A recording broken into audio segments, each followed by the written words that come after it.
Hello, everybody. Welcome to 3-6 Charge, your every Monday night podcast starting at 7:30. I'm Kevin Lee. Joining me tonight is Ben Rubenstein. Hey, everyone. I am not Chris. Surprise. Um, Chris is pretty tied up with work stuff tonight, so just gonna be me and Ben, We're the going new rogue. guys. Absolutely. Okay, we've taken over. What do we do now, Ben? Oh, goodness. Talk about ourselves? Which would be like talking about Warhammer. Oh, dang. You're not wrong.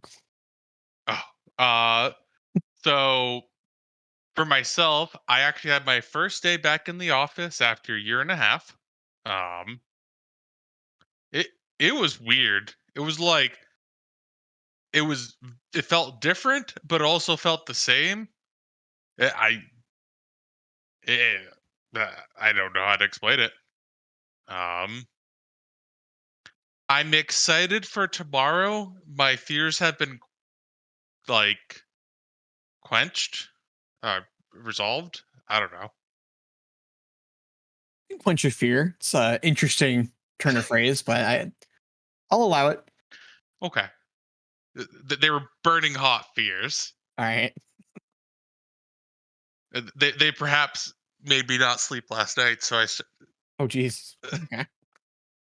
well, that's why they needed quenching and lack of sleep. But that's been kind of me. That was kind of my where my brain was for the past weekend. Where were you this past weekend? I was inflicting myself upon an RTT. I went up to Off the Wall Games. They ran a 12-man RTT, ITC missions, and I took my Tau Empire broadside list that we've all heard about a bunch, and I won. Congratulations. Yeah. Thank you. So yeah, I think we'll start off with talking a little bit about that because this is I talk about my list a lot. Well, And you're the person who wins, so you get that honor. yeah, I win, so I get to talk about my list some more. So for those of you who don't know, I've been bringing 9 broadsides to every ITC event that I've been able to go to. And I've narrowed it down to a core that I basically don't want to ever change, which is 9 broadsides, 3 with anti-air targeting systems and the relic railguns, 6 with advanced targeting systems, so that's extra armor penetration, and all the missile launchers. And they all have smart missile systems on their shoulders. And then a Riptide with the relic ion cannon, also with anti-air targeting systems. A commander with nothing, like he's 2 systems because he's just going to make a broadside unit reroll all of its wound rolls every turn, so there's no point in paying for guns. He's never going to use them. And then 2 Pathfinder teams with all of their drones because they do an incredible amount of work for scoring secondaries, blocking movement paths when the game starts. And we'll talk about that.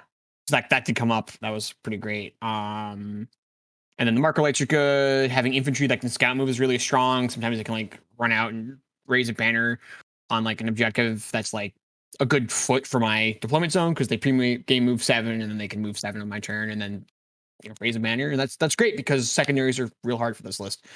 I always take While We Stand We Fight. I usually take raised banners and then I hope my opponent is going to give me something. And if they don't, I'll do engage To deny something. Yeah, I'll do engage in all fronts, and I'm trying to deny everything by tabling my opponent as fast as possible. Only one of my opponent. Oh, sorry, go ahead. That's a good strategy if you can. Yeah. Yeah, that's not 2,000 points of Tau. So this version of the list, I took a so first of all, also you need some number of shield drones. In this case, I went down to 20 drones, which is a little lower than I'm used to doing.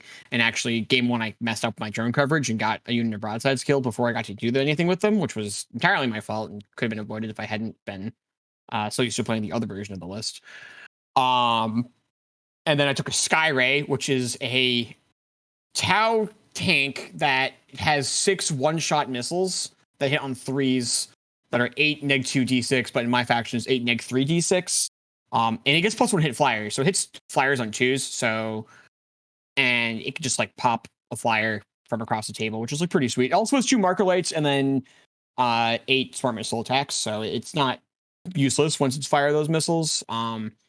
And in fact, it never died because it would peek around a corner, shoot all those missiles, and then you'd be like, all right, it's got the firepower of one broadside, but one broadside's back weapons rather. And so it kind of just like was never a priority target for my opponents. Um, so yeah, round one I played knights. Like I said, I messed up my drone coverage. He went first. It was triple Knight Megaras. And I was doing okay until his last Knight Megara shot. For those of you who don't know, Knight Megaras have like a Tesla cannon. It's strength 8, AP2, 3 damage, and 6 to hit, triple hit. It has 8 shots. So he shot at my back broadside unit, who were down to 2 drones, and he hit them 20 times with his 8 shots. And that was kind of looked at the 2 drones. I looked at the other 10 drones on my list that were not close enough for that broadside unit and went, they're all dead. Unfortunate. Those were the railguns. I kind of needed those to kill the knights.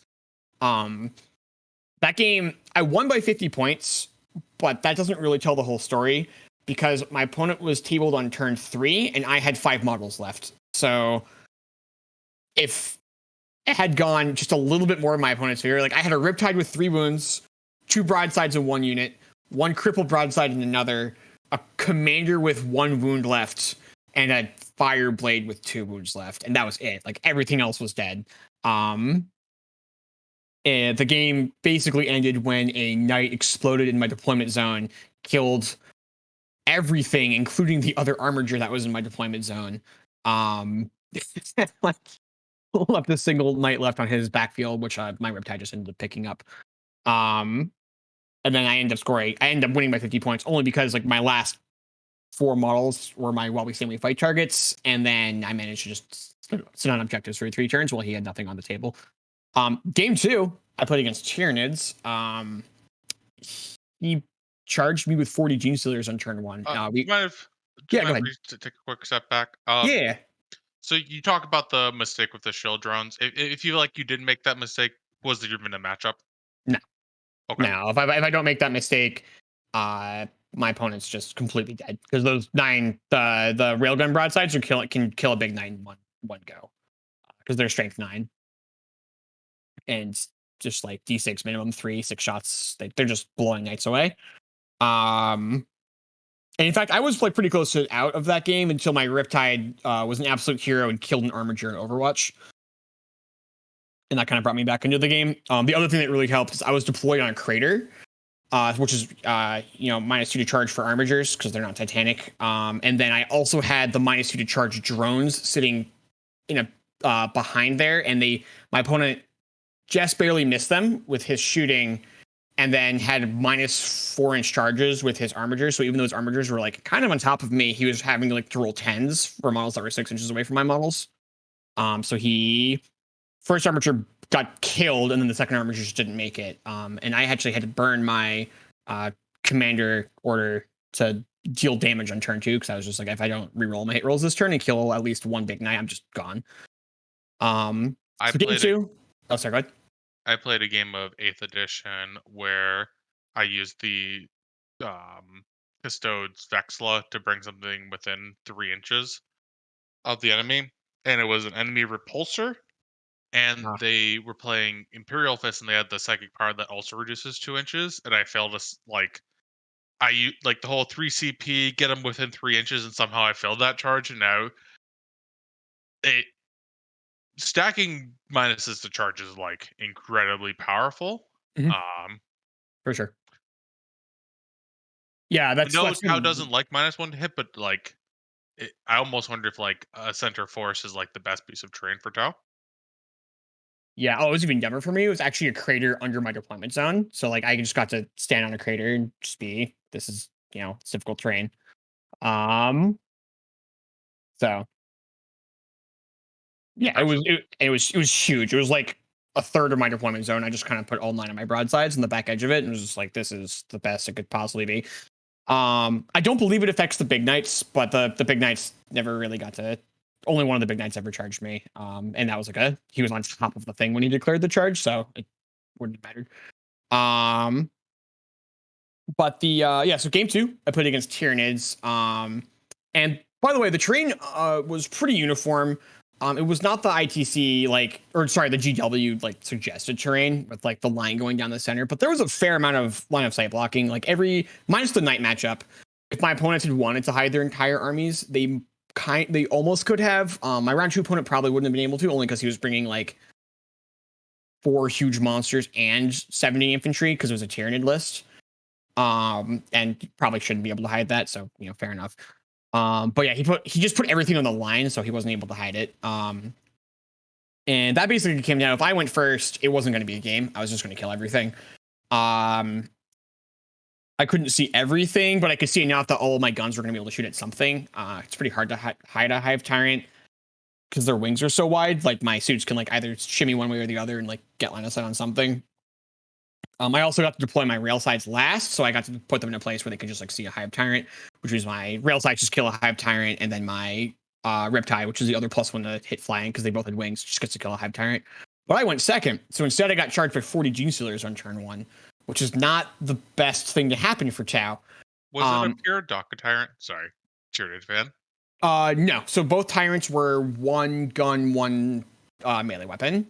Okay, then that's fine to put the wings on. Yeah. I haven't put a tiered list together in a little bit, but like the few times I've mused about it, I've been like kind of off wings, mainly for what you're talking about, where you just like can't hide the models, and hiding is so important. Yeah.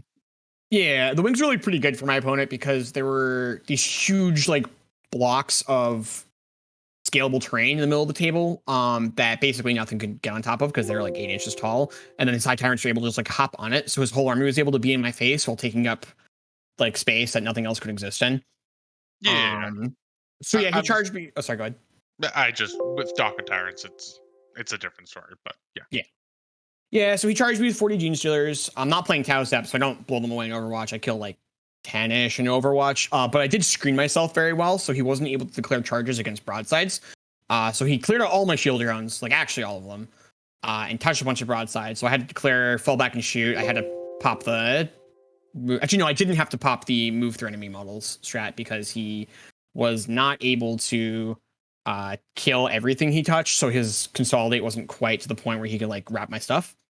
And I left myself a couple inches in the backfield specifically so my guys could like shimmy back an inch and not be touching anything that they had started the turn in melee with. Wait, did he use Overrun? He did not.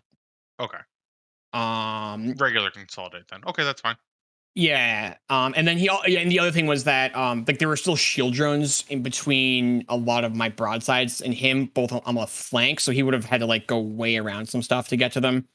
And after I got to fight back, there weren't a ton of Gene Stealers left. Because he did touch like literally everything. Tau melee isn't good, but Gene Stealers don't have good defensive stats. Like I did kill like another like 9 or 10 Gene Stealers in melee because literally every model in my army got to attack them. And then everything fell back. I killed pretty much every Gene Stealer, both Hive Tyrants, all of the Termagants he'd put in the middle of the table, half of his Neurothropes. Just like a truly blistering wave of fire. He went. His Hive Tyrant killed 3 of my missiles, or a whole unit of missile sides. Sorry, not his Hive Tyrant. His Swarm Lord.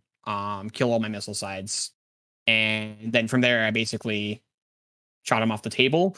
However, he boxed me into my deployment zone for 3 turns and killed one of my While We Stand We Fight units. So I only won by 1 point. So it was 79 to 80. That was a close game, and this is also only because his list offers basically 2 free secondaries. I can take Assassinate and Abhor the Witch against him, and kill 5 psychic characters, and that's 15 points times 2. And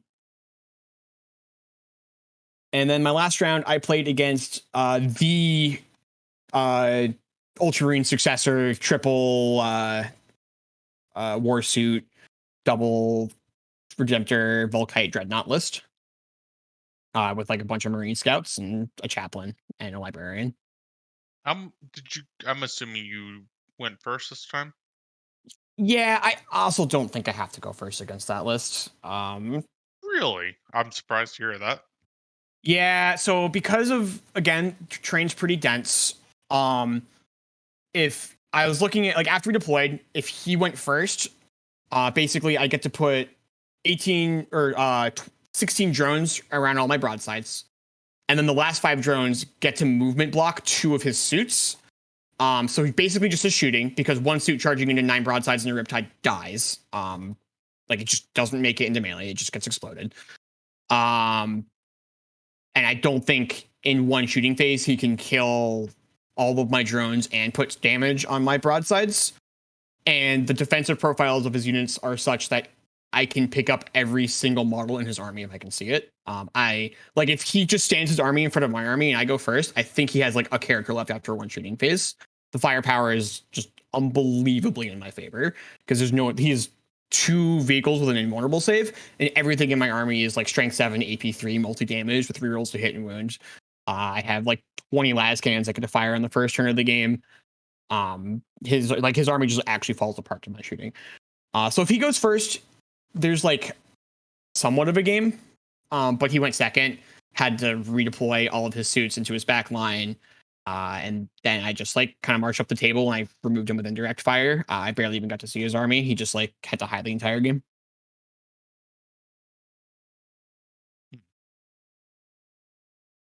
I'm interested in seeing that matchup when he goes first. If that,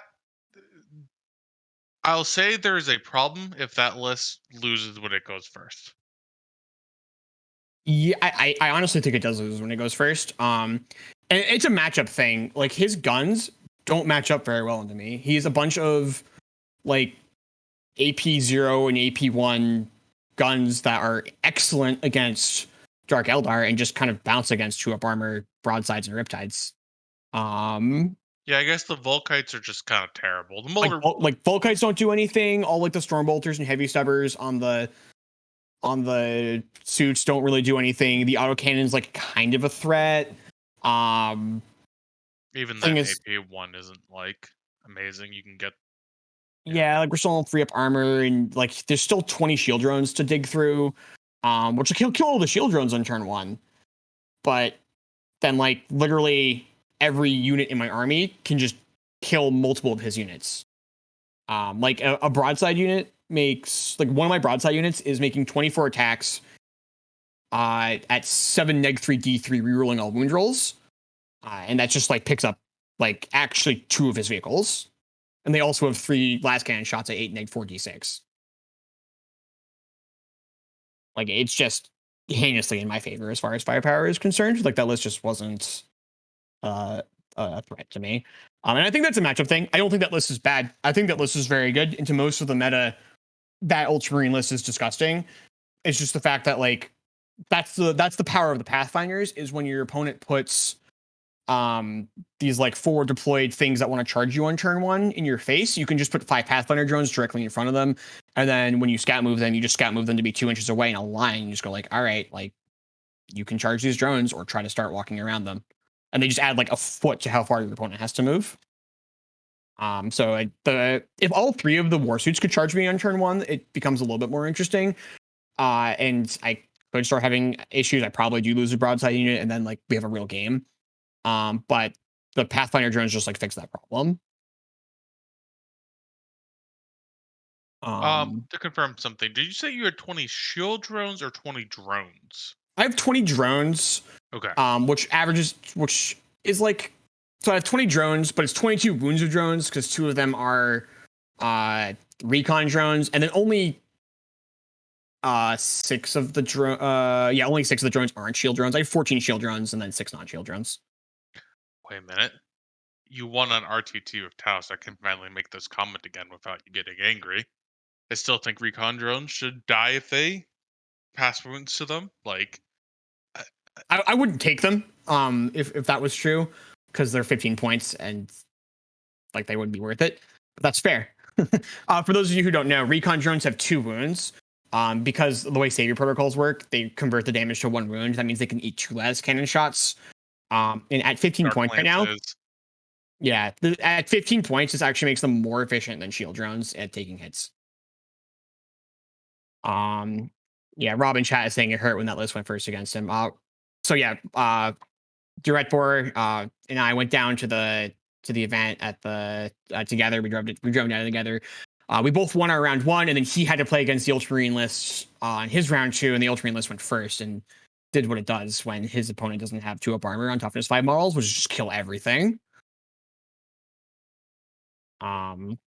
Which is how we ended up at the top table. So yeah, I got first place.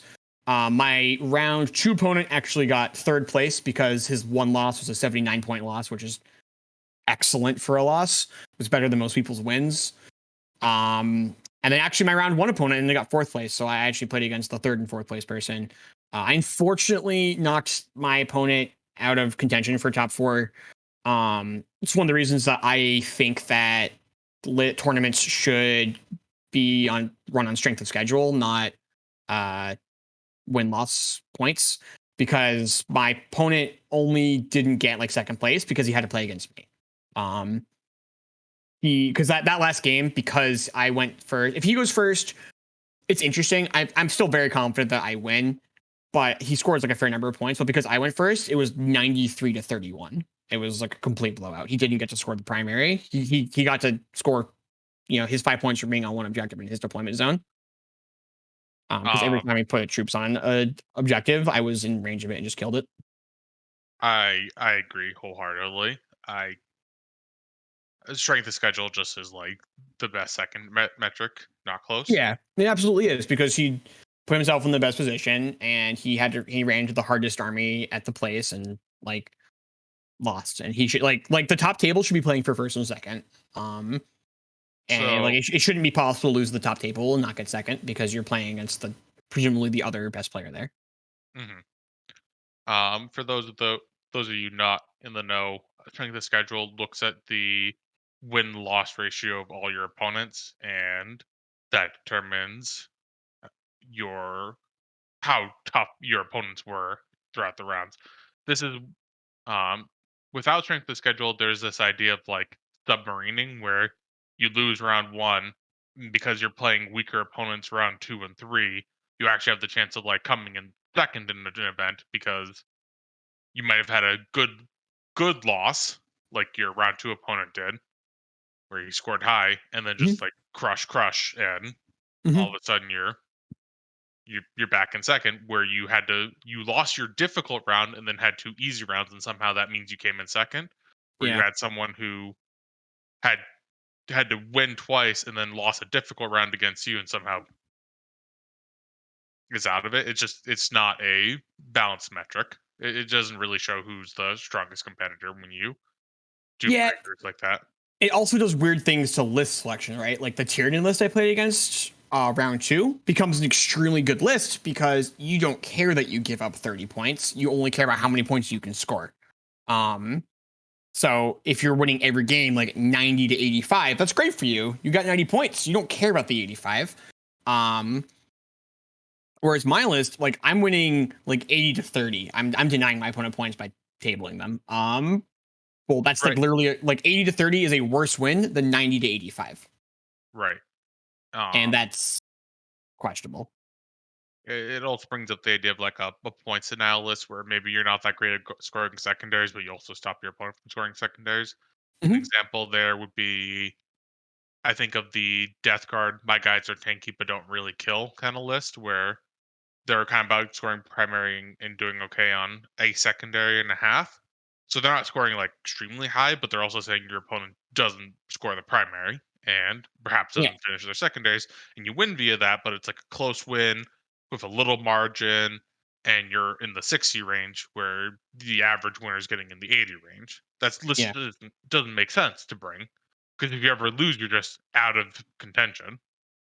Yeah, and this is a 12-man RTT, so which means it's possible for going into round three for there to be 3 2-0s. Which means then like if I play against, let's say I play against my last round opponent, he goes first. He cripples me. I cripple him back. We play the super shooty game where, like, on turn 3, we both have 4 models left on the table, and we do like 50 to 50, or like, I know I get 51, he gets 50, I win. Well, 51's not a good score. Now the other 2 who is playing against someone who is 1-on-1 gets 100 points. Well, he just wins the tournament, and it's like, why? Like, that doesn't make sense. I've lost now because I had to play against a stronger opponent. Um, like, I beat the stronger opponent, so I lose the event. It just doesn't make sense. So yeah, I mean, we've said this before. Strength of schedule is just the better way of figuring out who should win. Um, so I just want to like share a couple last thoughts about Tau and also like list iteration. I'm not married to the Skyray. A couple people have asked me about my Tau list, to a couple locals who play Tau. Um, it was fine. It certainly did 160 points of lifting, which is better than a lot of things that Tau can bring. Um, Broadsides are broken. Like, broadsides are actually an insane unit in Tau. Their firepower is completely off the walls, and everything else is attacks that allows you to bring broadsides. So I'm still like trying to figure out what's the least expensive tax to bring the broadsides. Um, Next RTT, I might try out some infantry, like fire warriors and Kroot, to make it a battalion. Give myself 3 more command points. See if those command points do anything. Um, Gives me a couple marker lights to replace the marker lights and moving on the Skyray. I lose a little bit of firepower. I gain a little bit of mobility and some infantry to do some more actions with, so the Pathfinders can stick further back and fire their marker lights all game. Um, but yeah, as far as where towers in the meta though, like, it doesn't feel like it has the win rate that it's reflected on ITC stats. I think people are just like trying to play Triptides, and like Triptides are bad. Riptides like don't do anything. The first Riptide with the Iron Cannon's great, and then like your 300 point like 18 shot auto cannon is not good. Like, it doesn't do anything. Broadsides are actually the same point cost as a Riptide, and they have like 3 to 4 times the firepower, and they take buffs like command and control node way better. Um, I like using command and control node on a broadside unit every turn is disgusting. It's unbelievable amount of firepower. And I think that's where I would go with Tau. Richard Siegler also had a list where he was running a bunch of infantry with a big block of um, crisis suits, where he was using command and control node to reroll all their hit rolls with missiles. And like, that's again like very similar idea to what I'm doing. Um, Although rather than Well, indirect fire, his list was more based around abusing your best stratagem, which is on like picking a incredibly oversized unit and abusing one of the best stratagems in your book, right? yep. I mean, I'm kind of doing the same thing. Broadsides are like really, like, I think they're the best unit to do that stratagem on. Because they have the indirect fire. You can't put the indirect fire on that 900 point crisis suit team, so like it just ends up killing everything it can see. Whereas the broadsides kill everything they can see and a bunch of stuff they can't see. Right, But right, he right, right. wasn't doing. He was also a lot more focused on playing the actual mission. Where I've kind of thrown my hands up and gone, I'm not going to try and play the game that like Dark Eldar and Admech are playing with all these infantry. I'm just going to like shoot my opponent off the table. So yeah, Tao's not tier 1. Certainly has some issues in some matchups. If the GW terrain gets adopted by everyone, it's gonna like really cripple them. But I do think they're good. Like, I think that they are perfectly playable. Like, obviously you can win RTTs with them. I'm gonna probably keep getting games in with them. I've found them to be quite strong.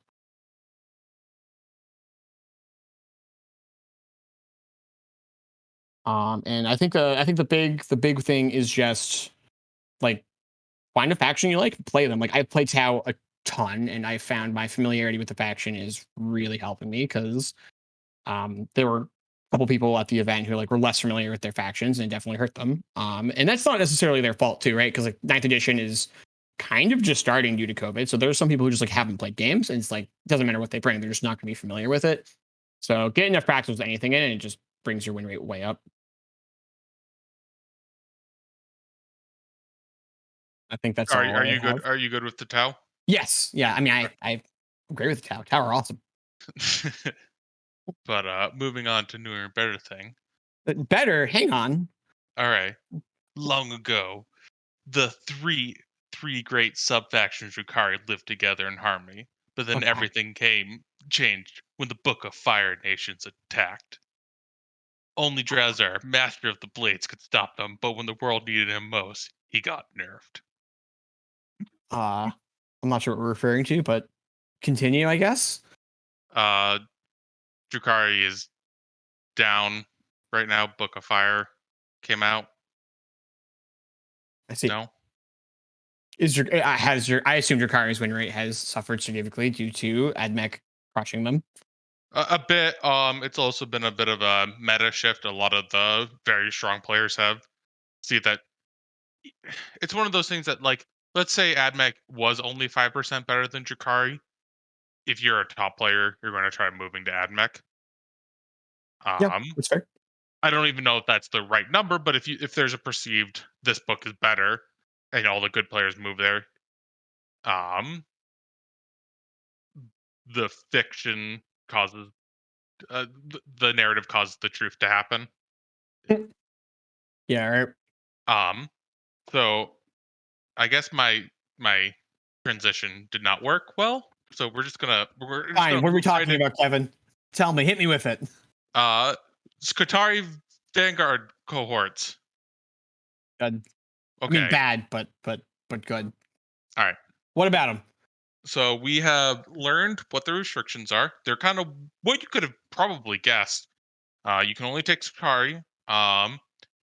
Obviously, that doesn't really leave enough HQs to fill in a full army. So you get to take one of each of the non-Qatari HQ choices. But you Detective. have to have at least one marshal at each detachment. Okay. Um, you also have a benefit slash drawback. It's funny because in the book they put it in the benefit section, but it's also like a points increase, so it could be seen as a drawback, where all your troop choices go up 2 points and get extra abilities. Mm-hmm. Um, both of them get an additional attack, leadership because they're now veterans. That's just standard veteran text. Yep. Their invuln save gets improved by 1, Sure. and um, for the uh, bu- bu- bu- for the Vanguard, you get Cover if they don't move. cover if they don't move, and for the No, sorry. Rangers, The Rangers get cover if you don't move, Rangers get cover if you don't move. Vanguard get you're not considered more than 6 models for blast, and which you is roll 2 dice and take the highest for advancing. for advancing. Yeah.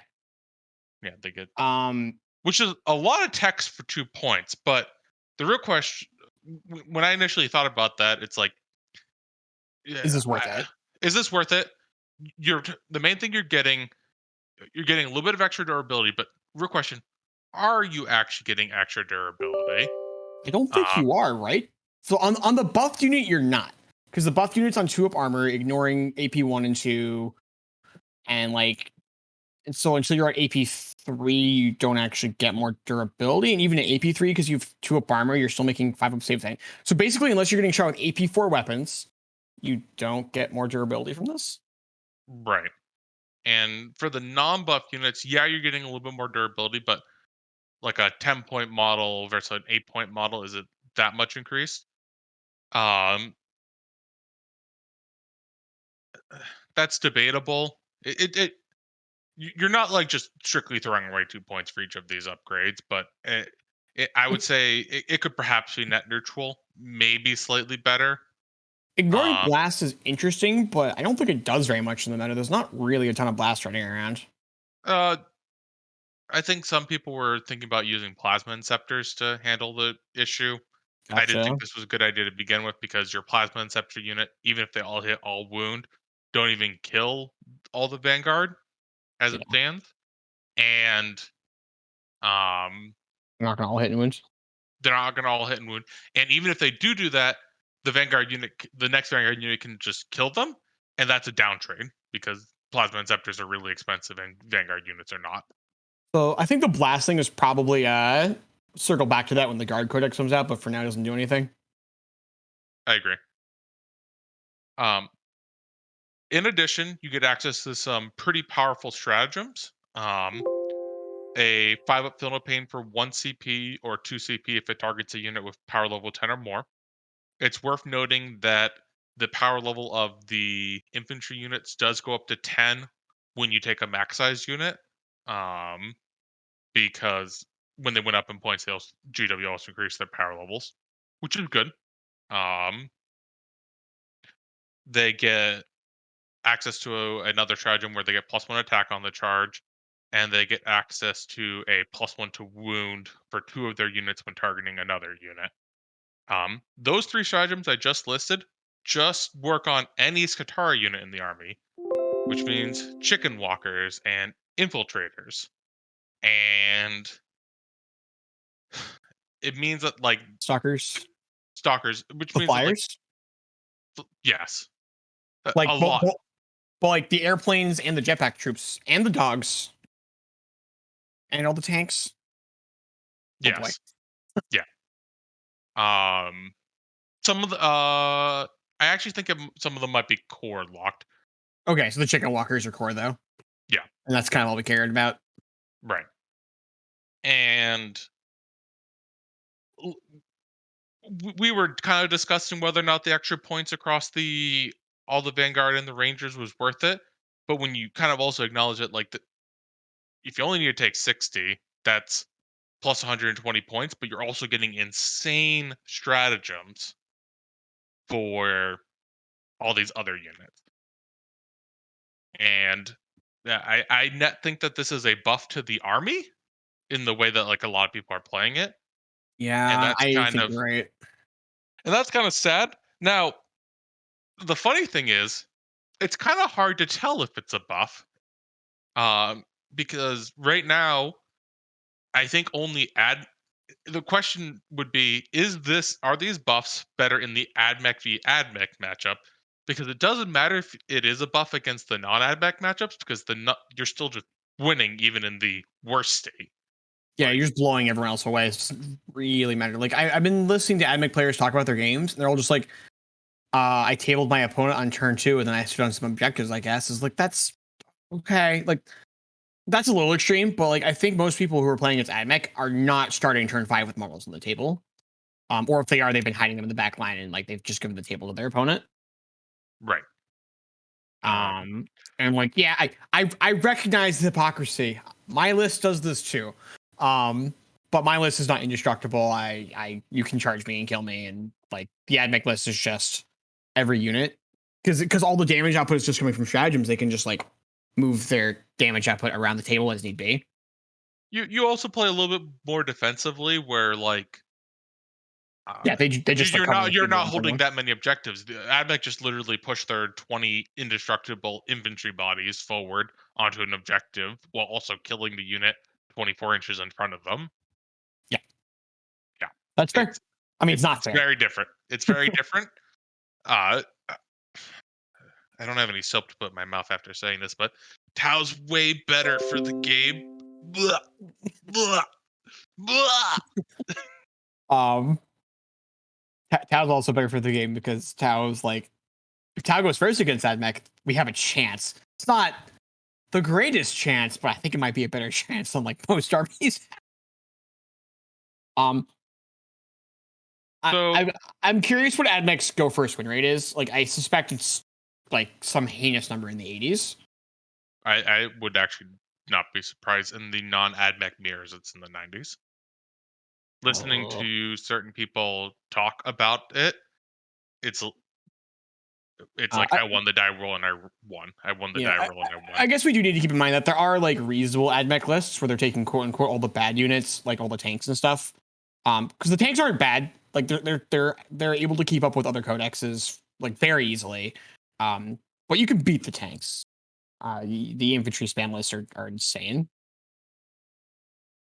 I, I guess it's not even if you necessarily beat them. There's like a game to be played there where Yeah, yeah, you feel like you're interacting. no, Um, so yeah, I think I agree with you. I was originally kind of off of it until you pointed out the chicken walker thing while we were kind of doing notes for the show. Which kind of leaves it in a neat place where, I mean, neat place, quote unquote. If everything was 30% worse, it would be a neat place. Um, but like, if you want to spam Skitari, you're probably not taking this. If you're like, oh, I want to play 80 to 100 Skitari, then like this isn't the thing for you. But if you're like, I'm on 60 plus a bunch of chicken walkers, then you're going to spend 120 point tax, quote unquote, on your Skitari to get a bunch of sweet boosts for your chicken walkers. Also, because of the invulnerable save thing, there might be some play for like bringing not Lucius, but I don't think so. I think it's still just gonna be Lucius Skatari with a bunch of chicken walkers. Okay. Um, it, Uh, it is unfortunate. I was really hoping it was going to be closer to where Death Guard is, where their Army of Renown is like not strictly better. It's like an interesting choice. You're making serious mhm, trades off, but you're getting serious benefits. mhm. It just doesn't feel like what I felt like they needed to do here is make a lot of these stratagems target the actual veteran units, and they didn't do that. Yeah, man, the Death Watch one is neat. Like, there's really cool things happening there, but you can 100% just be like, Plague Bridge crawlers are cool. I'd like to play with those, please. Or like, I want to play the Inexorable, or insert another play company. Um, there's like real reasons to not play it, and for this one, there are still reasons to not play it, but it's buffing the best things in the book. It's just taking the best things in the book and making them better. And the restriction is you can't play Electro Priests and your robots, which were like Electro Priests aren't bad, but no one's really touching the robots. Um, so like I don't get it. Like it's Cult of Strife again. They pointed to the best thing and said let's write more rules for that. Yep. Um, I feel like we can end this with much of our other AdMech discussions. They need significant changes. Let's move on. This is bad. All right, how about this is bad for the game, and GW should never have printed this for AdMech. Never ever. I have the same feeling about this as I do about the Cult of Strife, which is that this is bad. A Cult of Strife, again, please GW, turn it into an Army of Renown. It fixes the problems. You need to remove this from the game. Like, you just need to be like, we're fundamentally changing AdMech. The Scutari squads go to 10. I know every book reference isn't going to 20. They go to 10 because you know what they did. You know what you're doing with them. 10 would help Um, so much. yeah, chat's asking if we could talk about how the Book of Fire includes a third reprint of all the CSM rules. We will. We will get to that. Let's just do that now. Okay. Book of Fire has a third reprint of all the CSM rules in the back. So all your other Psychic Awakenings, if you're just getting into CSM, you don't need them, I guess. CSM still have one wound, so none of it matters. Moving on. No, I'm kidding. Is it actually a third reprint? I thought it was a second reprint for all of the rules that were over 3 different books previously. Yeah, I think it's the second. Um, yeah, it's the second, right? Because yeah, they consolidated all the stuff from all the different legions. They also Agents of Bile are in there. Black Um, Legion's no longer Black in Vigilus. Legion is yeah. Black Legion is now in a book that's legal in ninth edition. I mean, the visual stuff was legal because it's not a specialist attachment, but man, you're like, here's you want to play Black Legion, you gotta buy this book. 3 pages of it are legal. Have fun. Um, yeah, I mean, it's. I think this is good. Like, I don't mind them reprinting rules to consolidate them like this.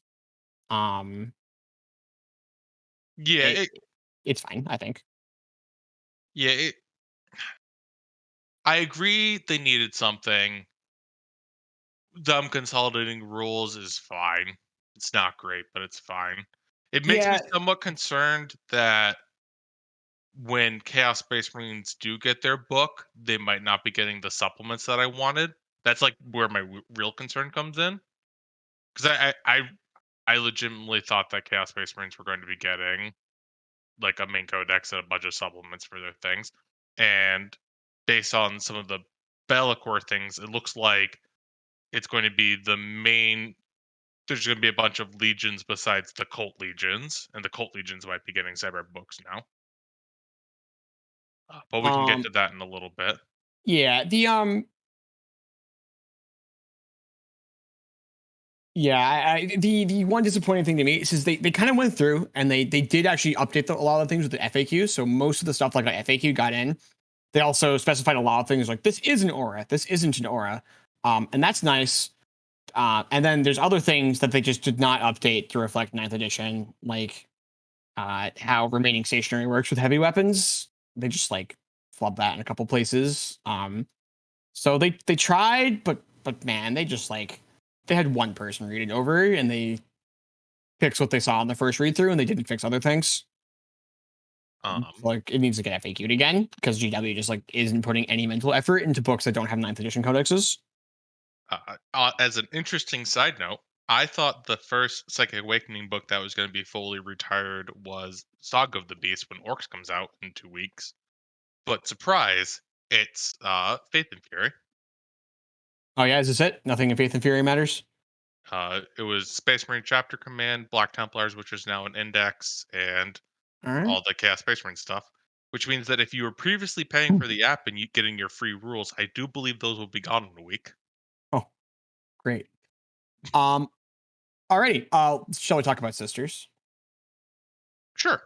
All right. So yeah, Not the sisters. easy transition into Bellacor's army. Correct. So sisters got a codex supplement as well. And this one, as a sisters player, is really exciting. And as a person who would like the game to be balanced, is also very exciting because unlike Cult of Strife, they did not point at the actual best thing in the book and go, let's write more rules for that. Argent Shroud or Bloody Rose are the best faction in the sisters book. I could not tell you which one. One of them is the best. One of them is the second best. It might be correct that it's supposed to be a mixed army. After that, there's Valor's Heart. They get a bunch of free Miracle Dice because they have a secondary they can max out, and Miracle Dice are powerful. You get less of them. Having 50% more is X, or 75% more actually is excellent. And then the Even Chalice is like easily the worst, which means that our Martyred Lady's somewhere in the middle, and our Martyred Lady got new rules. So that's cool. I'm glad that they're buffing not the best thing. They got really flavorful rules. They got rules that are very different. And yeah, let's talk about them a little bit. So they got a couple new relics, a couple new warlord traits. They got the combos with the warlord trait. a relic that combos. Yeah, they got a warlord trait that's bad and a relic that is bad, but if you put them together, it's good. But let's just start from the top. They got I Am Alfarius as a warlord trait. So yeah, generate a random warlord trait for your warlord as what in addition to this one, when your warlord dies, someone else becomes the warlord. Face value, this is a meme. If you think about it for a second, though, when a Sister's Warlord dies, you can spend a command point to get D3 plus 1 Miracle Dice, in addition to the Miracle Die you get for her dying, and in addition to the Miracle Die you get for a Order of our Martyred Lady unit dying, which is part of their faction tactic, which means that you get D3 plus 3 Miracle Dice when this character dies, and then she can pass that ability to another character who can then immediately charge into combat and get herself killed too. So if you want infinite Miracle Dice, you could pass this warlord trait throughout your army and just like get more and more Miracle Dice. That's neat. The issue with this is means you're not playing Morvenval, so it's probably not there. But it's something to think about. Like it is a reason to think about not playing Morvenval, so I'm into it. Because we should all be hoping for reasons to not play Morvenval. Morvenval is way better, so it's not actually a thing we'll do, but it's cool. We got another one that doesn't do anything. The worst sister's sacred right is on a 6. You do mortal wounds, something that killed you in melee. There's a warlord trait that it's on a 5 within 6 inches of this warlord. Literally whatever. The interesting one is you get +1 strength, +1 attack for every wound you're missing, up to 2. And then there's a power sword relic that when you attack with it, you can deal 1 or 2 mortal wounds to yourself to have its damage profile. So to have it successful wounds with it, just do that many mortal wounds. So if you do 2 mortal wounds to yourself, all of your successful wounds do 2 mortal wounds. No armor saves are made. You don't do damage, just straight to mortal wounds. And its base strength is +1 because it's a power sword. So if a sister is holding this thing, does 2 mortal wounds to herself, has that other warlord trait, she goes to 6 attacks, hitting on choose strength 6, and then successful wounds are just 2 mortal wounds. That's like pretty bashy.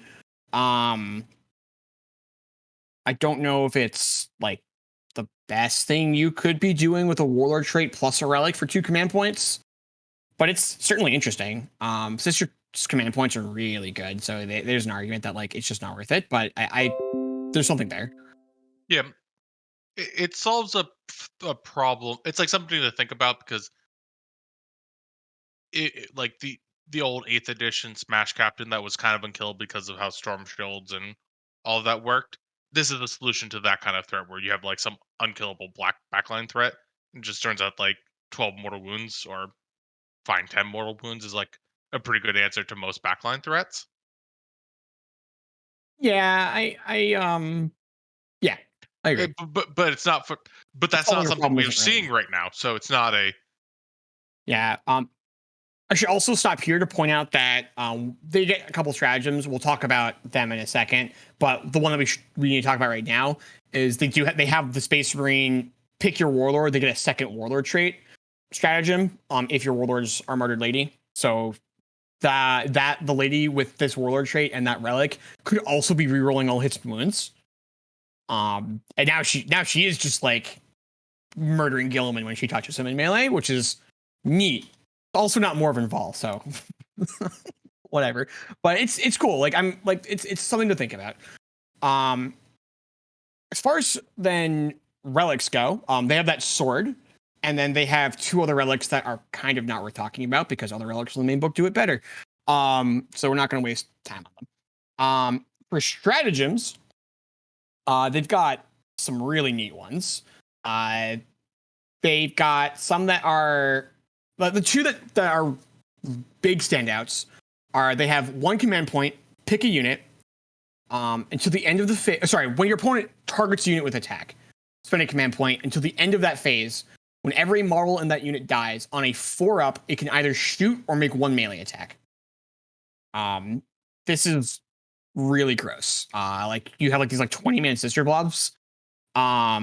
And by the way, like the model has died. It's just like shooting on its way out. So like you're getting +1 to hit because the unit is missing units or missing models, and that's the Armored Lady faction, and it's your opponent's turn. So if it's a heavy weapon that's going down, they haven't moved in your opponent's movement phase, so they're hitting on twos. Um, the stratagem's really interesting. It's really interesting in like 20-minute sisters blobs. Um, because previously, like if your opponent, because this happens as they die. So if you get like a 20-man sisters blobs gets hit by like some absurd melee blender, this happens before they consolidate. So like they get murdered by the absurd melee blender, your front row dies, they have to shoot with their pistols or fight in melee, and then now you're not in melee anymore. You will be again once your opponent consolidates, but you're not for this exact moment when all of your models are dying and they get to shoot on their way out. So sometimes you just get to spend a command point to just like trade the unit that you just lost for the unit that killed them. Because they're all hitting on twos. Any heavy weapons in the squad hitting on twos because they haven't moved. There's just like a lot happening there. So you kind of don't want to kill them once they pop that stratagem. However, the other stratagem that's wild is spend 2 command points at the end of your opponent's shooting phase.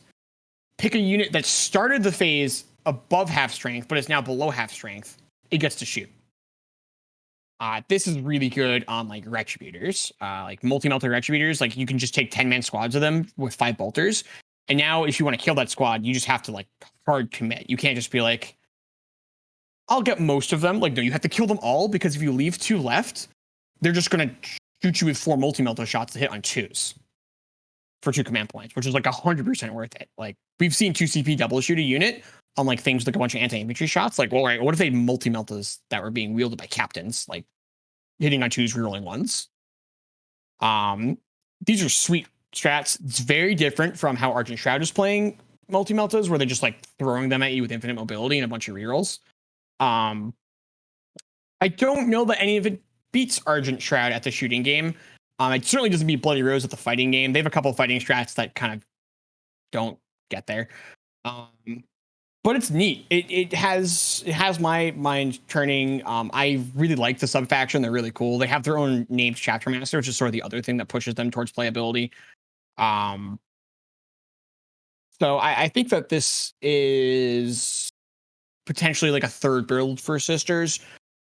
But again, if it's better than the other two, it's by inches. It's not blowing them out of the water. So I think that this is a good design for a codex supplement. I think that they GW hit it out of the park on this one. I agree. All right. Now we can talk about Bellacore. I'm just thinking. Oh yeah. Any questions about that one before we move on, or comments? It is kind of I guess it's like an interesting place where like if you want to be like I want to play Sisters, but I don't want to be like everyone else and play Morgan Vol. It's like probably the best place you can go with that. Oh, 100%. Yeah. Um, which also means that like if Morgan Gall gets the nerf she might deserve, it's like that's where we can start thinking about going. So it's like a sweet backup plan for the faction. I Yeah, I actually suspect if Morvenval eats nerfs, Argent Shroud's still just like the best thing you could be doing for shooting. And but but yeah, I'm glad that the faction has this. It's a pretty cool way of playing them. It's very tricky. Um and tricky armies are the sort of armies that let you really outplay your opponent with stratagems on their turn, and that appeals to me. There's a lot of cool stuff happening there, so I think that it'll definitely see play. And the first time you play against it in RTT, it's going to give you a headache because figuring out how and in what order to kill things is a bit of a nightmare because you just make your opponent stronger as you kill them, which is the opposite of like every other faction where as you remove their models, you're removing their ability to do damage. And you're like, I've killed your models. Therefore, I'm taking more damage because I've given you miracle dice for charges out of Deep Strike for Celestine. And also you shot at me when you died and cleared my screen that I thought was going to be there. Just screen Celestine. Oops. that Um, exact combo is silly. Yes. Yeah. Right. Like I'm going to kill 20 sisters. All right. They're going to kill the screen that you put behind them. Die. Give me a miracle die. Celestine comes down where that screen was standing. Uh, Charge in. Heal some problems. Um, All right. Let's, shall we, let's move on all right. to a quick message.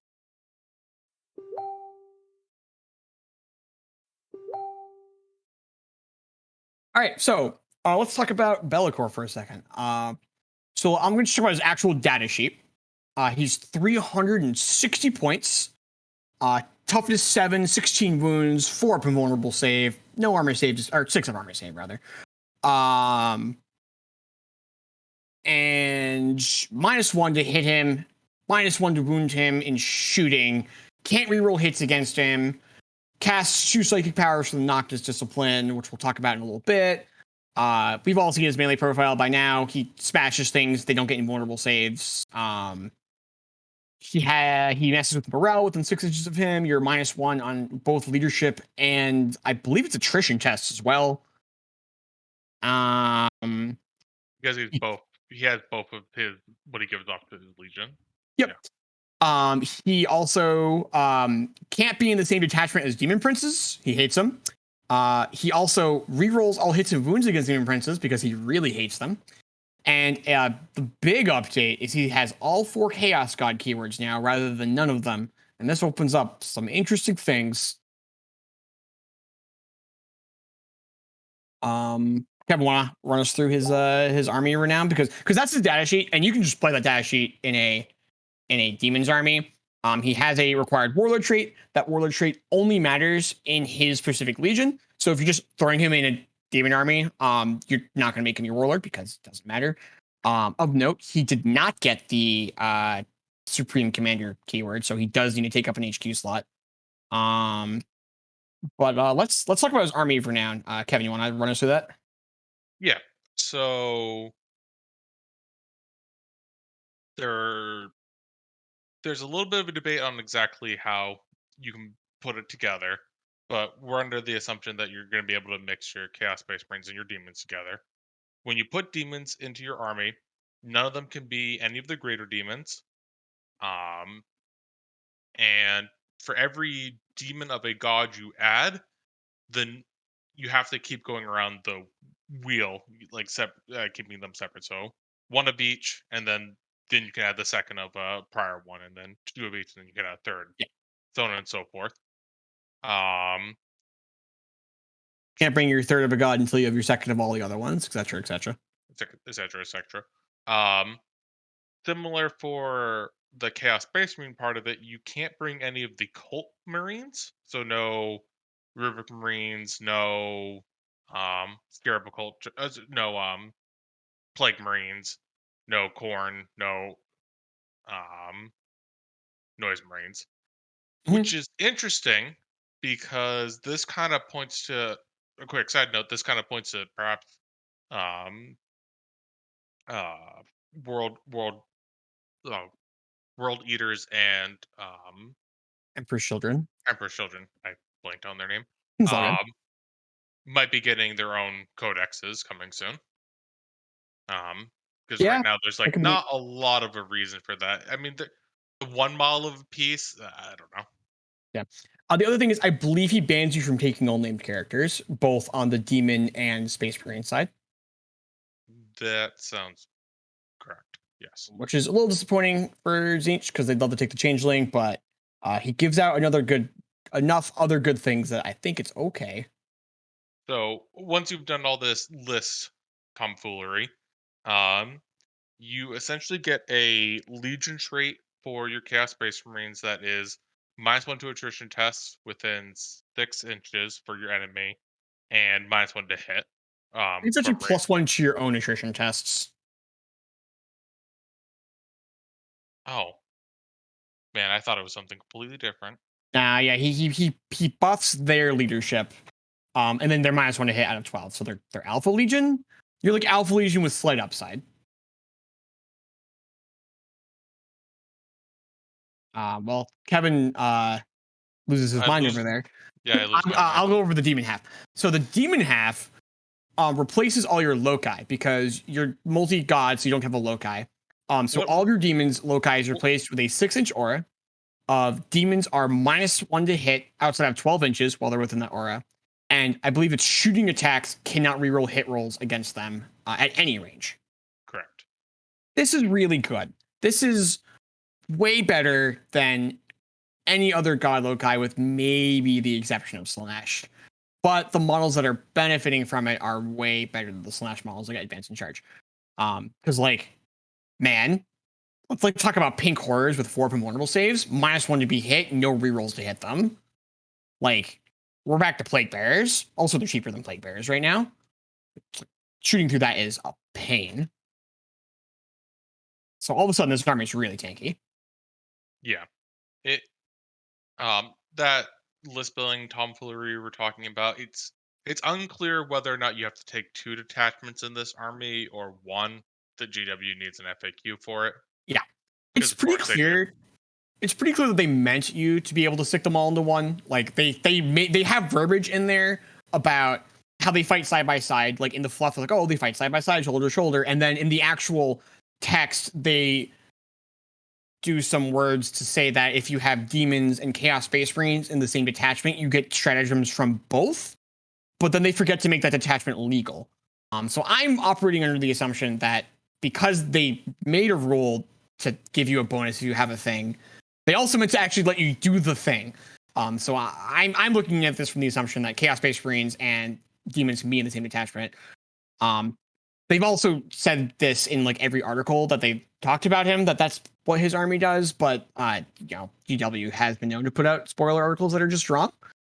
So that's not the best indication, but they do say in here, like, if your detachment has demon models, you get all the demon stratagems. If it has Chaos Space Marine models, you get the Chaos Space Marine stratagems. So I'm assuming that that detachment is legal to exist, or at least will be post FAQ. Um, you and I had a little bit of a debate. Um, so as part of the big FAQs, they made it so that all the Chaos Space Marine spells are Legion locked, but you're removing all legions from these guys. So can they even use their spells that target allied models? Up in the air. Yeah, I think that was a mistake. I think they meant Disciple of Bellicor because they gain keywords, like all Chaos Space Marines in the detachment gain, I think it's called Legionary Disciple is the keyword. And I think they meant that to be a Legion keyword, but it just isn't, because it doesn't say they replace their Legion keyword. It says they lose the Legion keyword and then they gain Legionary Disciple.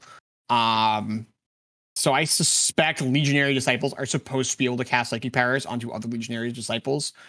Um, I Spoiler agree. alert, it doesn't really matter because the Legionaries are bad. this secretly. This is just a cat. This is just a chaos demon book. I I don't agree. think that the mortals got very much out of it. Um, Um, so there is that one very powerful strat. yes. Let's Uh, do you want to just go through the strats? yeah, so we'll hit the one we were just talking about. So it's 2 CP. Pick a demon unit within 6 inches of a mortal unit, and that demon unit automatically passes morale and treats the die roll as though it was a 1. This is very powerful with the demon banners that say when you roll a 1, you auto pass morale and you get D6 models from the unit back. Yeah, yeah. You get a point at your pink cores and just be like, surprise! They rolled a 1 after you killed 7 of them, and 4 of them come back. Isn't this great? They're super easy to kill at -1 to be hit. No rerolls to hit them with 4 up and vulnerable saves. Um, so there's a couple of neat strats. 2 of them only work on mortals. As previously alluded to, they don't really do anything. Um, the strats themselves are fine. The problem is that chaos-based green units are so bad that you don't care. Like giving a unit 5 vulnerable save for a command point is neat, but like, what's the chaos-based green unit that excites you on? They're all terrible. It's like I don't know. Because they also have the like maybe cultists are interesting, but they have the same restriction on cultists the Death Guard do, where like if you're bringing cultists, you have to bring another infantry chaos unit, and like I don't get it. More interesting on the demon side, we have that one, which is like standout, crazy powerful. There's also one that I don't think is going to get used super often, but like when it comes up, it's going to be huge. Which is at the beginning of the morale phase, you spend a command point. You pick a demon unit, and every model that runs away due to morale within 6 inches of that unit heals that unit for 1 wound, or picks up a model back into that unit with 1 wound remaining. Um, Generally, things that are requiring your opponent to fail morale checks are like not particularly interesting, but demons have a fair number of morale shenanigans. Bellicor himself subtracts morale. The Contorted Epitome, I think, is going to be a very popular model in this army, and it has a psychic power that can decrease morale, although it might not be taking it that often, because we'll talk about that in a second. I believe there's a couple other things that can penalize morale. Furies mess with morale too, because they specifically force additional models to flee, which works off of this. This isn't something that happens every time, but like it comes up and it does do something. We also have a stratagem that lets you Harlequin charge, so you can charge through enemy models. This is pretty great for bloodletters. Like bloodletters, just like flying through your like screening out against bloodletters was already a bit tricky because they could charge like 18 inches, like nothing. And now like you have to have your characters wrapped up because they might just like charge through your guardsmen and murder all the all like the squishy HQs behind them. And the guardsmen. Bloodletters have a lot of attacks. They'll kill everything on their way through. By the way, that one also needs a little bit of an FAQ. Yeah, what's wrong with that one? So it says your horizontal, you can move horizontally through them. So if I'm on like a slight hill, do it. Fair enough. Um, I the would say the intention is yes, but then like where do you draw the line? When does like the horizontal hill change Yeah. into the What's the angle at which point I'm charging through your model vertically and not horizontally? right? That's fair. And then the other stratagem that is real good is 2 CP after you fail a saving throw. Just don't take any damage. Just ignore it. Whatever. Uh, that's real good. It's like that's like miracle dice shenanigans when you're like, oh, my character just like has to make 5 saves. Here's the first 4. She's still alive. She makes the last one. Cool. Miracle tie. I make it. Um, yeah. Bellicor is already a complete nightmare to wound because he's like -1 to hit, -1 to wound, can't reroll hits, 4 up and vulnerable save. Like he's not taking damage from that many attacks that go against him. And now, like once per battle round, he just ignores one of them, like a big one, like oh, multi-mill to hit, whatever, let's ignore it. Um, like you're looking at the Sisters player with like 6s on the miracle dice, and they're like, one multi-mill that got through, so at least I can take half his wounds off. And you're like, 2 CP. I'm just gonna not. So my understanding, the timing on that, the sister player won't end up using the 6 because Yeah. you have to declare. But Yeah. there's You some have to do it small little before thing. they. Yeah, you have to do Sorry. it before they roll the damage because you change the damage characteristic to 0, so they're no longer rolling a d6 for the damage. Yeah, that is important. Yeah, once you say what kind of damage you're throwing at me, like, do you want to use Miracle Die? Then like once they use the Miracle Die, it's too late. It's great for Be'lakor. The only restriction on that stratagem is Be'lakor has to be on the table. But like you can use it for non-Be'lakor models. The fact that you don't have greater demons makes it a little bit less interesting. But you can bring demon princes. It just has to be in a second attachment. So it's not unreasonable that you might want to bring a demon prince. For 2 command points. I don't know that it's worth the command points, but it could happen. And you still have like the contorted epitome, which is like a pretty gross melee monster. It has 10 attacks in melee, hitting on 2s. And then like Heralds of Zinch on chariots. There's like very Heralds of Snesh on chariots. Or did they get rid of those? I can never remember. No, those are in the book. They're literally called Herald of Snesh on chariot because GW was struggling with Slash at the time. That's how old the Chaos book is, by the way. GW was thinking about squatting Slanesh when the Chaos Demon book was written. But very clearly, they weren't thinking about doing it because it takes them like 2.5 years to design a model range. But Man, we thought that they were thinking about it. yeah, That's because how. the Demon book came out and everything was like Poxbringer, Fate Skimmer, Flux Master, Lord, like Herald of Change, and then they're like Herald of Slanesh, Herald of Slanesh on Slanesh horse, Herald of Slanesh on Slanesh chariot. And like, oh, they're not even trying. Oh boy. Um. Anyway, the so the stratagems are sweet. And remember, this is in addition to the normal demon strats. You still get all the normal sweet demon stuff going on. So you still have Warp Surge, you still have Flamers can do more wounds than 6s, you still have very important actually, you still have a uh a Herald of Zinch riding something can teleport. That one's very important now. Um like all those stratagems are still around. Because the demon stratagems are pretty good. They just had some like army composition issues where like some of them just like weren't like your units just weren't functional. And it turns out like -1 to hit, you can't reroll hit rolls against me. Adds a lot of functionality to like anything. Like this is like a crazy buff that you're not spending points on. I mean, you're buying Be'lakor for 360 points. You're spending those points, but I was actually going to ask you that. If you could take his Legion, but not actually have to take yep. him, Uh-huh. easy. Yep. Yeah, No, Bellacor's attacks. But Bellacor's attacks to his Legion. He's not like a miserable tax. Like I don't think 360 is wildly overcosted. It's probably like 50 to 60 points more than I want to spend on him. But like would I spend 60 points on like my entire army gets all these sweet rules? Probably. So but yeah, I think he the is a tax. awkward thing is that he validates your opponent's big guns, and then you literally can't take any other model that validates your opponent's big guns. Like, there's not a Yes and there's not. no. Like you could take Beats and Nurgle and like Plague Flies. Those are like pretty tanky units that you kind of have to point last cannons at. Okay,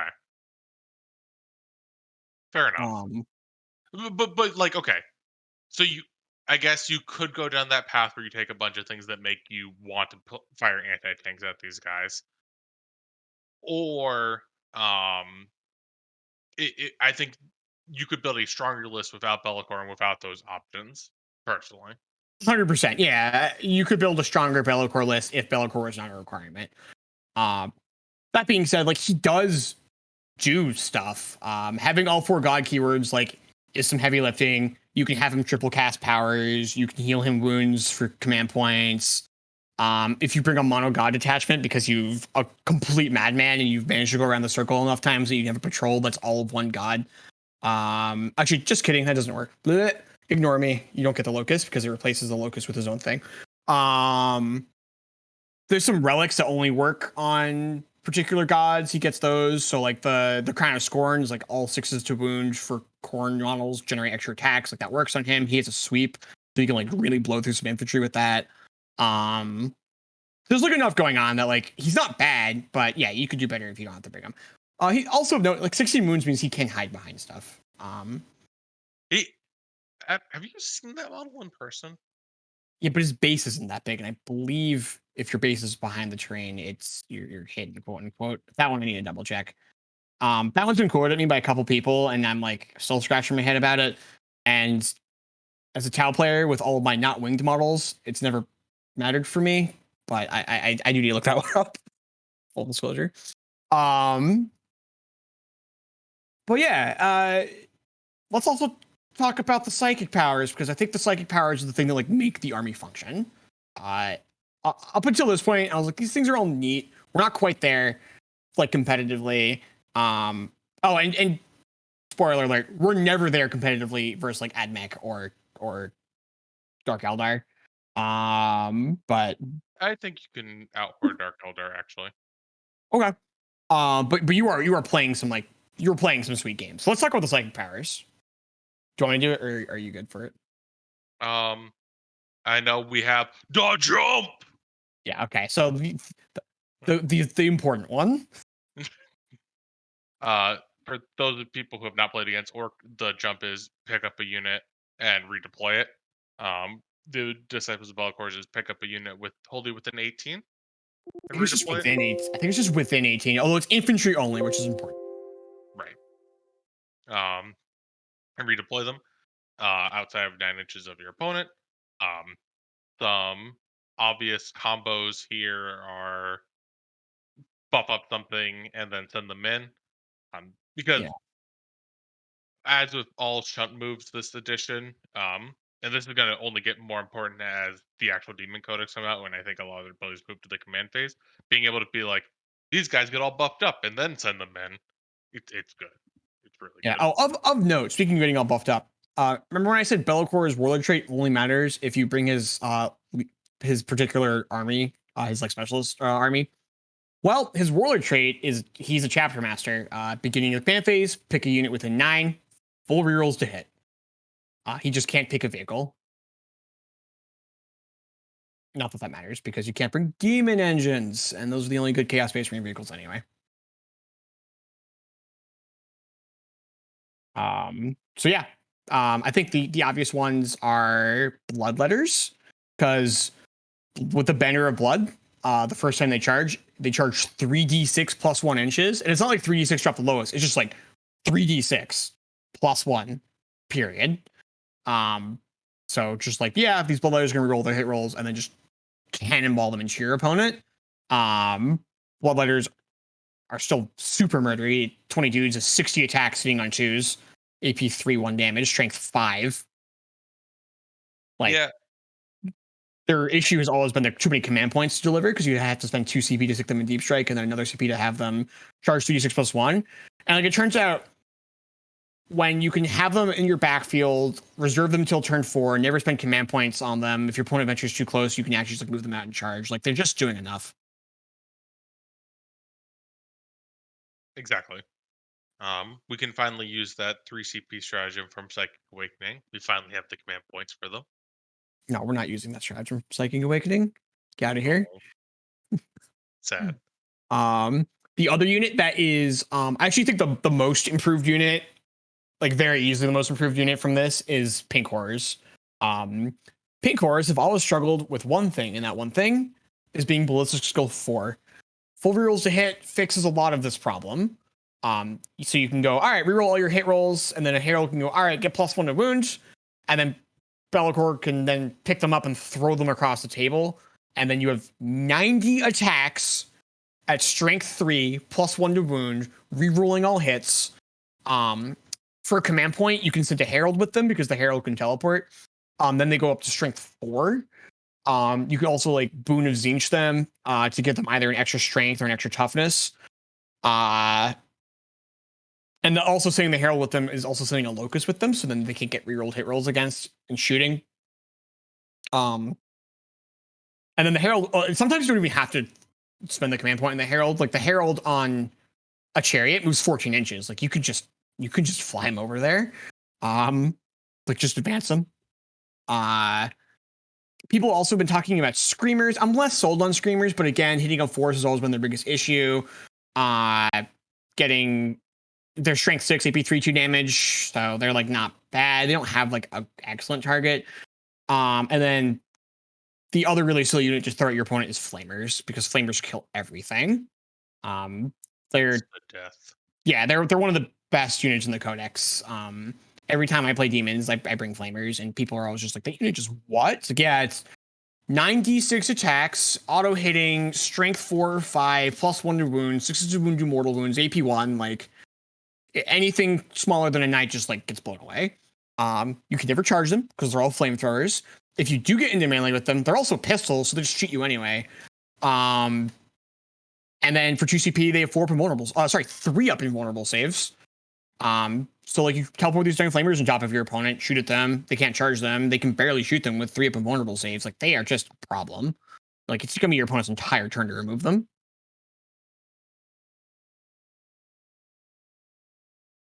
Um, Other than that, sorry, we've been distracted by the jump because the jump kind of informs how this entire army is going to play. There's 5 more powers in the psychic table. Want to run through them, or want me to run through them? Next up, we have give a unit character protection. Um, Outside this of is a foot, right? If I remember correctly. outside of a foot. Okay, It, I get that that's an important distinction, but a lot of times I find once I'm within that foot range, they're naturally just the closest anyway. I get that's that's not fair.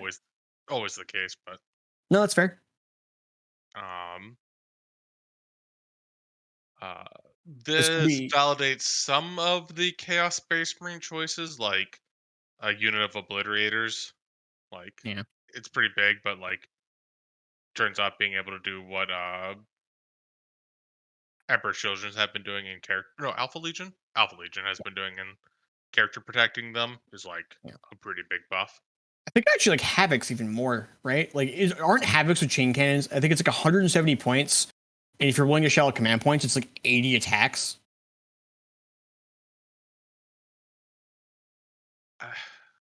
Yeah. Now, just off of them, or are we not? No.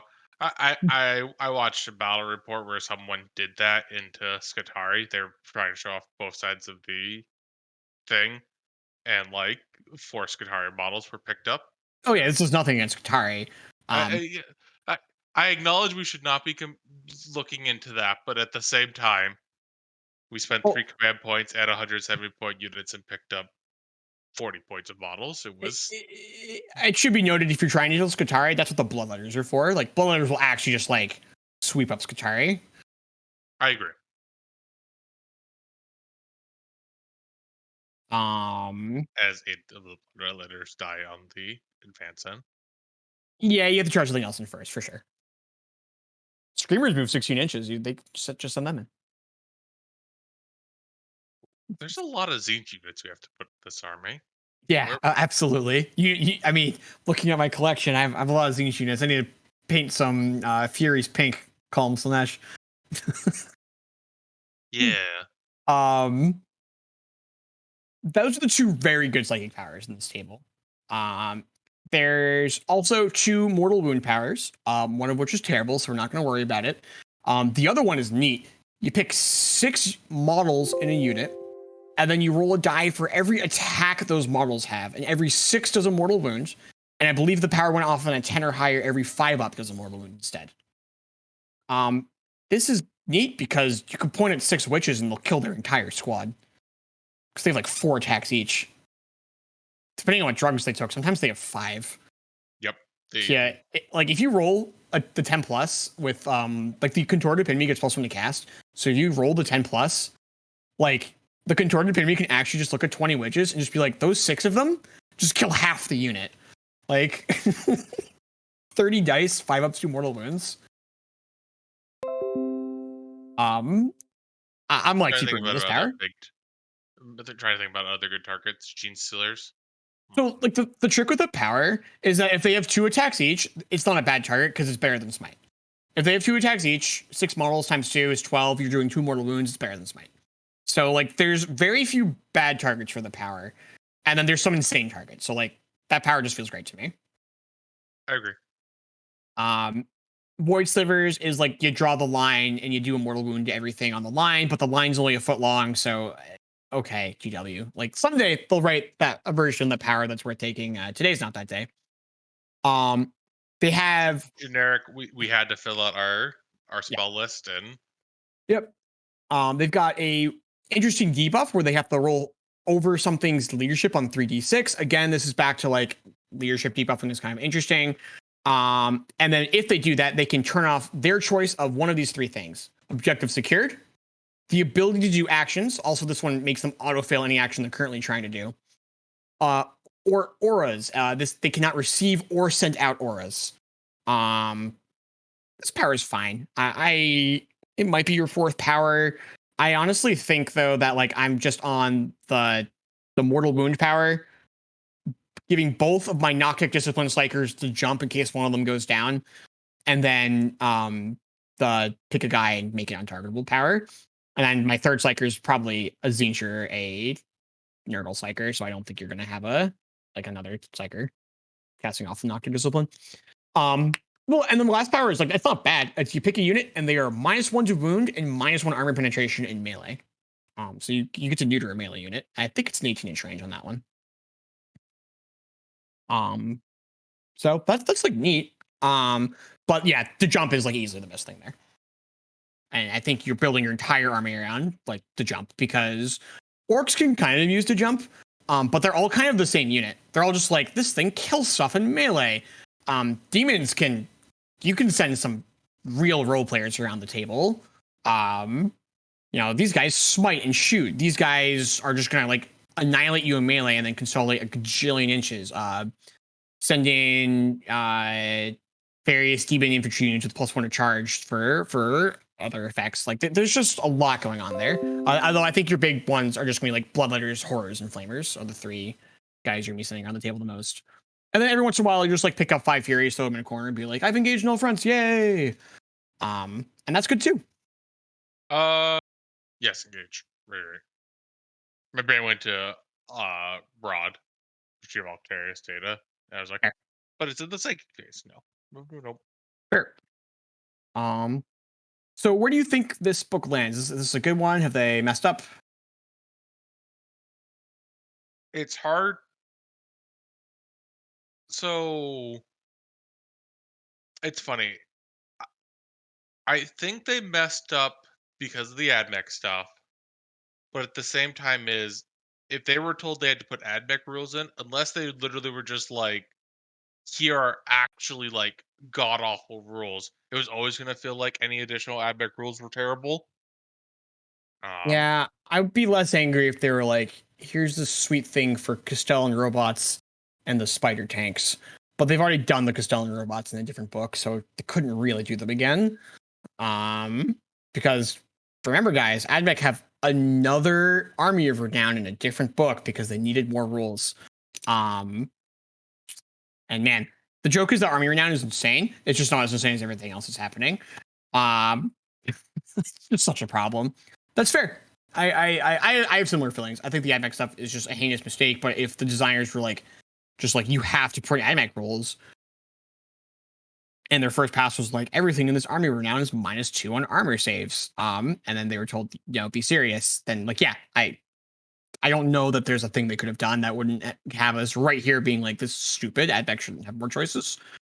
Everything else in the book feels great. The Bellacore stuff is super exciting because it is wildly tricky. Even if it's not the most powerful thing that demons can be doing, demons look really fun to play. Like that's just an incredibly engaging army to play. You have 1 million decisions to make about how you're building your list, how you're gonna teleport your guys around every turn, when you like engage with Bellacore.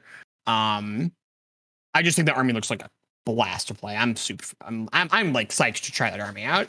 I think it looks like a lot of fun. I Monster Mash Greater Demons have kind of gone a little bit to the wayside, but I feel like this might be a revive for that too. It's like Just we've like some always been Bellacore talking in the about the list. arm. We've only been talking about the army of now, but like Be'lakor slots in.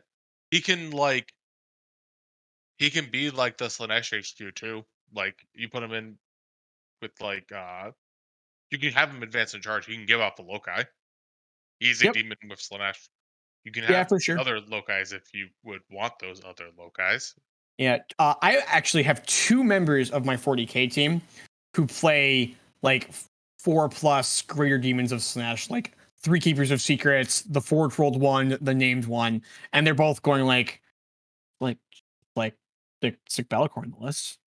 Six greater demons. Although actually I think they're thinking of cutting they're gonna cut the forge rolled one for Bellicor because the forge rolled one costs you a bunch of command points. Bellicor does not cost you a bunch of command points. He gives off the aura for himself, and then also he's a prince. Like he rerolls all hit rolls for things around him, which the list doesn't actually have a reroll aura. So like he does a fair amount for them. Oh, fun note. We didn't really cover this. When you actually put him in his army of burnout, he rerolls his own hit rolls of one because he gains the keyword, the disciples of Bellicor keyword. He says reroll all hit rolls for disciples of Bellicor, and he I gains that missed that. keyword. Yeah, I didn't realize that. That's huge. Actually, that makes him man. He makes him hits so very hard in melee. consistent. He's He very hits so consistent. hard in melee. It's like a joke how hard he hits in melee. Nothing survives him.